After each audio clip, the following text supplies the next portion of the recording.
Delhi चौराने। Sir, संत रामपाल जी महाराज से नाम दीक्षा लेने से पहले आप क्या भक्ति साधनाएं करते थे? सर मैं राधा स्वामी सत्संग में जाता था और 98 में मैंने जो है नाम लिया था राधा स्वामी सत्संग से।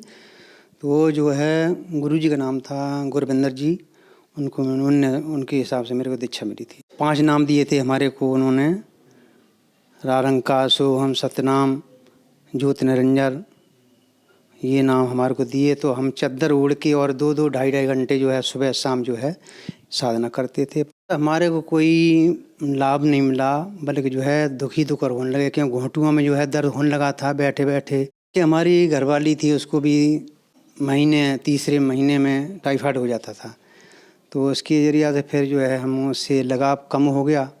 सर, आपने बताया कि जो भक्ति साधनाएं आप करते थे उनसे आपको कोई लाभ नहीं हुआ। आपको संत रामपाल जी महाराज के बारे में जानकारी कहाँ से मिली?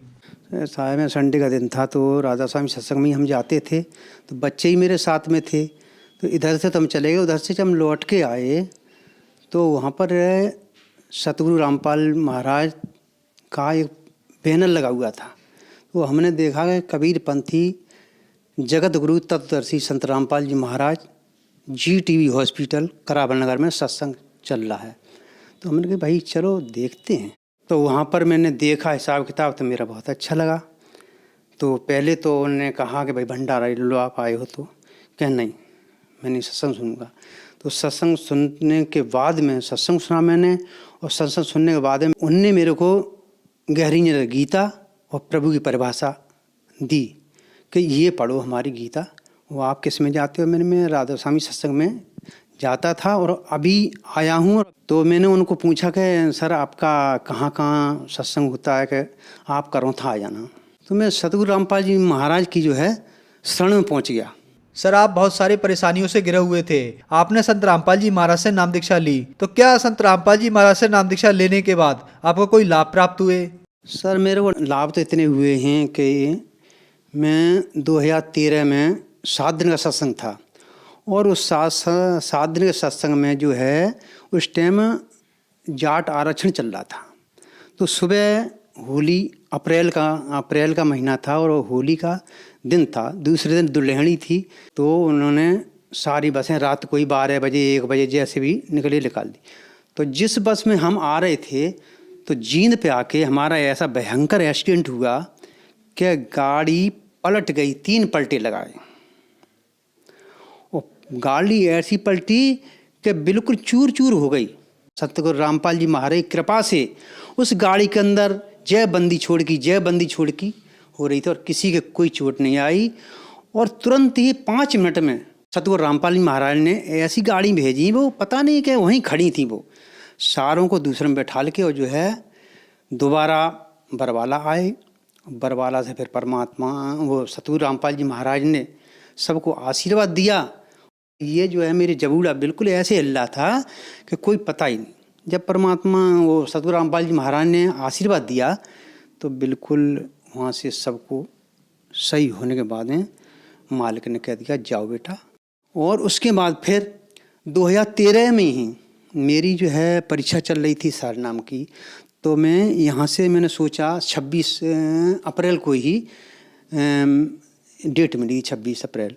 तो हमने सोचा था कि हम अपनी गाड़ी ले जाके और जो है रोहतक छोड़ जाएंगे। मेरी लड़की करौथा में मैंने रेमेडी कर रखी है, तो वहाँ मैं गाड़ी छोड़ जाऊँगा और वहाँ से जो है मैं और मेरे समधी जो है सार नाम की हाजिरी लगा के आ जाएंगे।